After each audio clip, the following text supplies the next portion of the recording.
Get ready, Staten Island. The Ferry Hawks are back at SIUH Community Park July 7th to the 12th for a 6-game series against the High Point Rockers. Tonight, first pitch is at 6:30. It's Thirsty Thursday with $5 Bud and Bud Light drafts. Friday, July 10th, first pitch is at 7 p.m. May the Force be with you on Star Wars Night with post-game kids glow around the bases with special lightsaber training packs. Visit ferryhawks.com now to lock in your seats.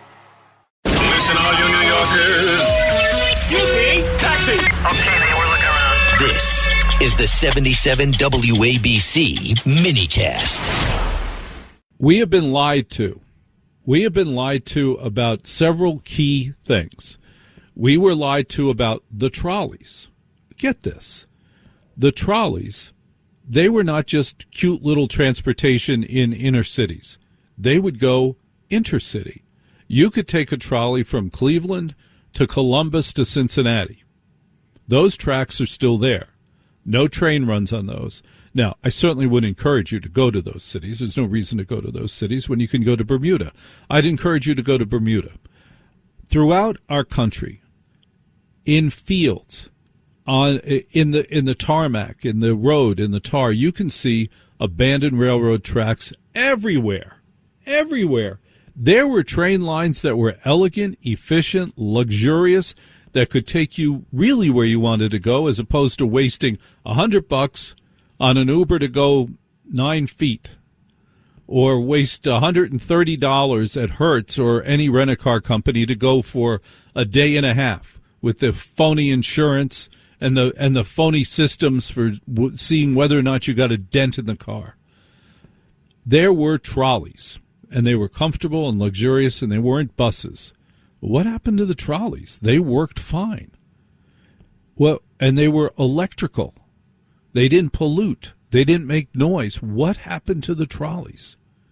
What happened to the trolleys is 3 big conglomerates wanted to get rid of them because they wanted buses. Well, who would want buses? Did anybody petition for buses? Was that in demand? Were buses in demand?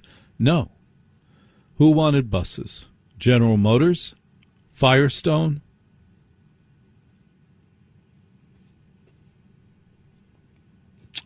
Buses. And Standard Oil. That's who wanted buses. Standard Oil, Firestone, General Motors. Whoa. They worked together. They colluded. They colluded to get rid of the trolleys, to put in buses. How'd they do that? What I'm about to tell you still shocks me. Since I learned it, I'm like, really?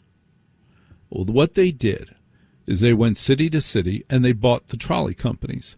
At the time, the trolleys were not run by cities. They were run by independent companies. And they went city to city and they bought the trolley companies. And they went in under different names. So they made up a name. They incorporated a name. They came in. They said, we want to buy this company. The company was happy to get money. They got out of the trolley business. They sold it to a phony company, which in fact was General Motors, Standard Oil, and Firestone. Those guys then proceeded to bankrupt the trolleys. 18 months. Usually took them 18 months to bankrupt the trolley companies or to get enough bad PR to get rid of them. They shut them down, and then voila, there were buses that nobody asked for. Nobody wanted. Loud, polluting. You remember that? Well, yeah, well, actually, you do remember the buses in the 50s. They stank to high heaven. They were twice as loud, twice as smoky, but gosh, there they were. But the trolleys worked fine. Now, you're saying, gee, that was collusion, that was antitrust. How could that have been? Who allowed that? It went to federal court. Yeah, it went to federal court. And the federal courts, 1947, said, you have broken the law. What you did was illegal. Don't do it again. Each of you is fined $100. And the individuals were fined $10. We have been lied to. Trolleys were fine. And all of those cities that used to be connected by trolleys, they don't have any transportation between them at all anymore. There used to be a trolley that went from Scranton to New York City.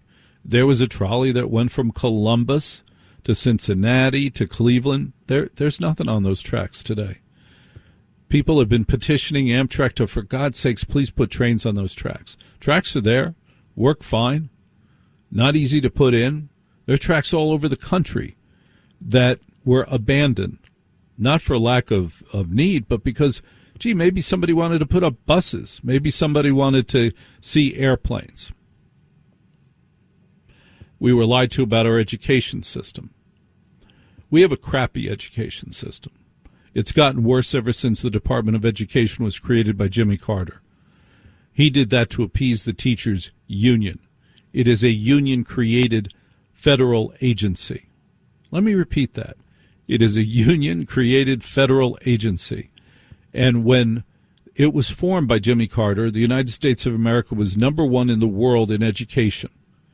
The test scores, number one in the world. Now we're number 38. Thanks to the Department of Education. I hoped our great president was going to get rid of that. Didn't he promise to get rid of that? Is it gone yet? No. The education system, the public school system that our kids are in today was created by David Rockefeller, the senior Rockefeller. Because what did he want? He did not want thinkers. He wanted doers. He wanted people who could show up on time, do the tasks, and go home, not challenge anything. No conversation about philosophy, the who, what, where, when's, how. No, just learn the multiplication tables.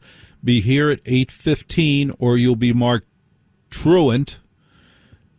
And if you do it too many times, Child Protective Services will visit your parents. Sounds like prison to me.